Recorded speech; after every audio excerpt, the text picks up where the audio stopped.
Zoti Selimi, fjala është për ju.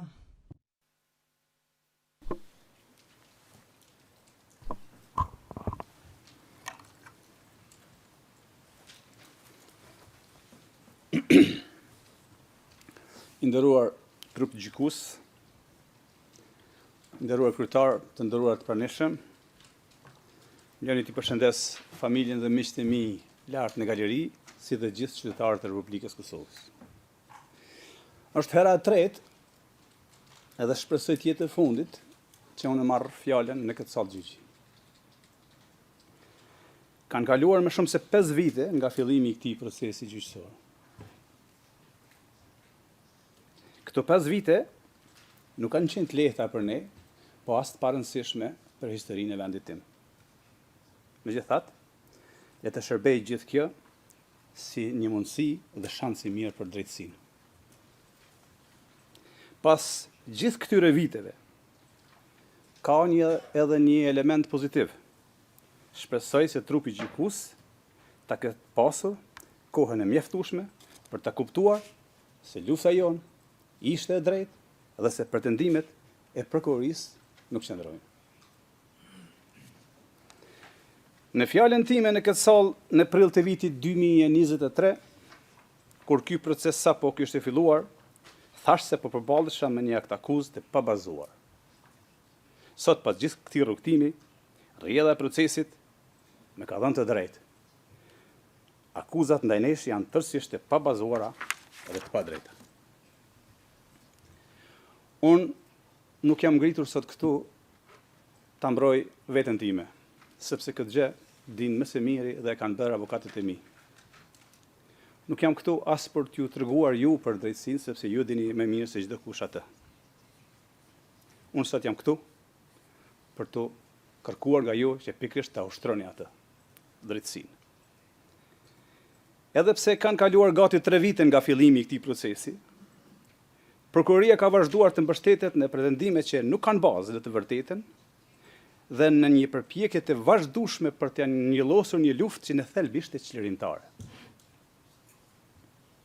Megjithëse prokuroria, që në fillim të paraqitjes së saj, të fjalës përfundimtare, deklaroi se nuk kërkon dënimin e shtabit përgjithshëm të UÇK-s, gjatë gjithë kohës që pati në dispozicion, shënjesër e saj ishte pikërisht shtabi përgjithshëm i UÇK-s, ushtria çlirimtare dhe në veçanti qëllimi i saj, që ishte pavarësia e Kosovës.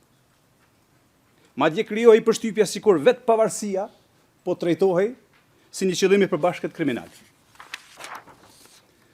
Në përpjekje për ta ngarkuar me përgjegjësi shtabin e përgjithshëm të UÇK-s, prokuroria mbajti qëndrime akuzuese si, citoj, shtabi i përgjithshëm kërkonte pavarësinë. Apo me tutje, shtabi i përgjithshëm deklaroi se nuk do ta mbështeste autonominë. Mbyll citatin. Është e vështirë të kuptohet kundër kujt realisht është ngritur kjo akt akuzë.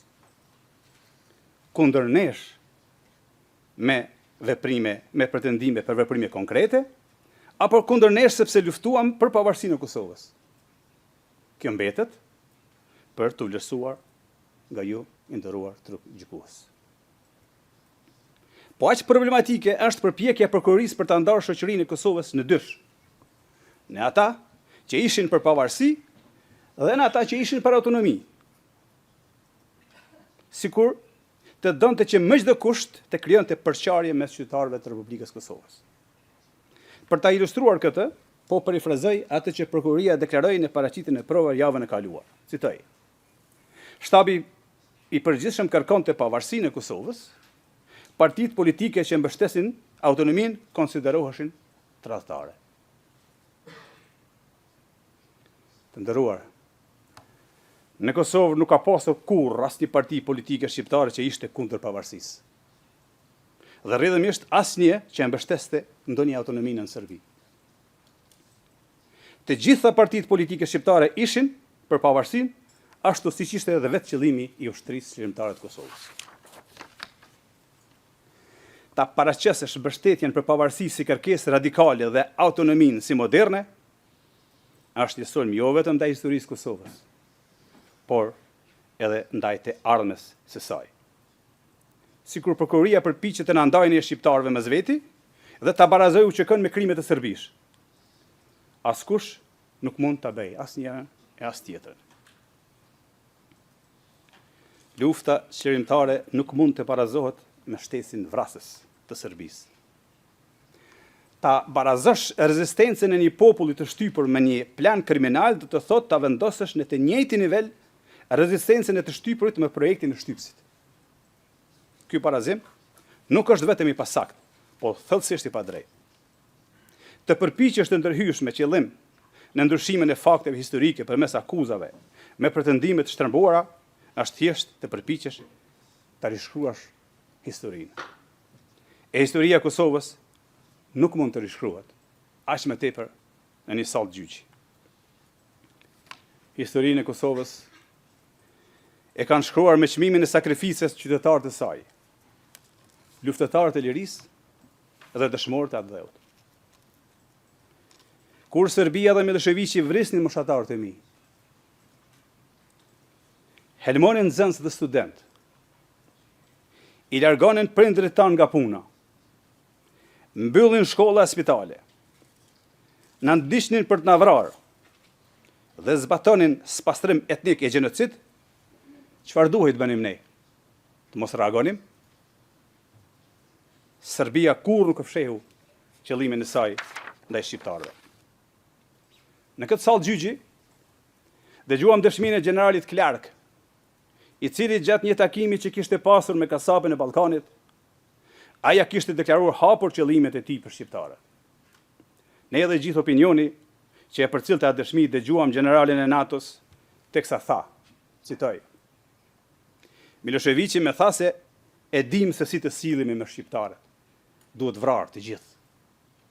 Edhe ne e dinim këtë, sepse Serbia kur nuk e fshihte qëllimin e saj ndaj shqiptarëve. Prandaj pyes sërish, çfarë duhej të bënim ne? Ta prisnim radhën për të vrarë, apo të iknim nga vendi dhe shtëpitë tona? Asnjërin dhe as tjetrën. Prandaj duhej të rezistonim. Prandaj unë besoja se Kosova kishte nevojë për vetë mbrojtje. Kishte nevojë për njerëz të gatshëm ta jepnin edhe jetën për vendin e tyre. Kishte nevojë për dikë siç ishte Adem Jashari dhe ushtria shqiptare e Kosovës. Prandaj unë ju bashkova Adem Jasharit.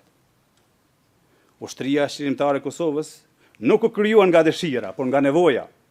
Ishte reagim ndaj dhunës sistematike dhe mohimit të dinjitetit.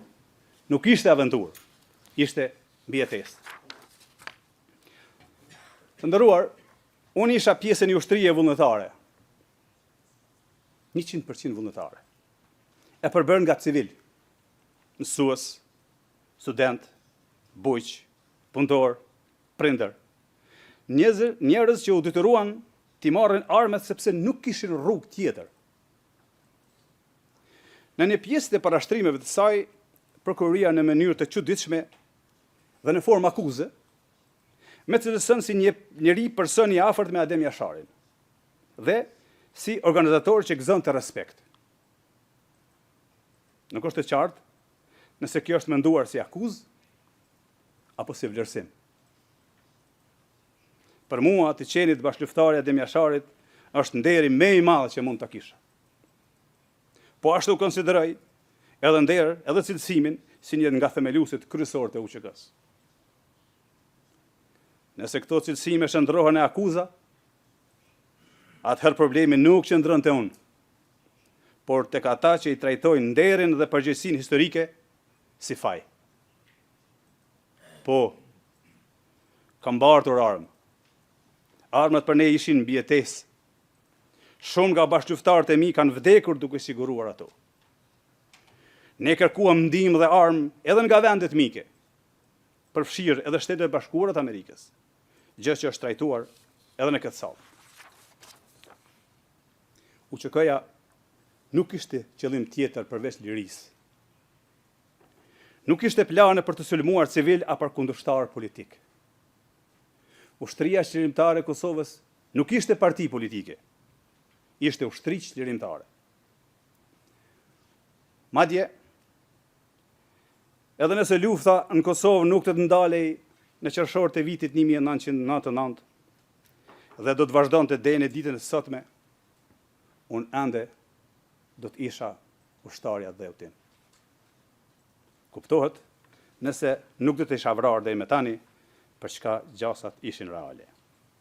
Jam i bindur se bëm gjën e duhur. Edhe sot do të bëja të njëjtën gjë. Liria, paqja dhe demokracia arrihen duke u përballur me agresionin. Prandaj edhe NATO na mbështeti. Prandaj na mbështeten edhe vendet tuaja. Prokuroria në dosjen e saj përfundimtare kërkon dënime jashtëzakonisht të rënda.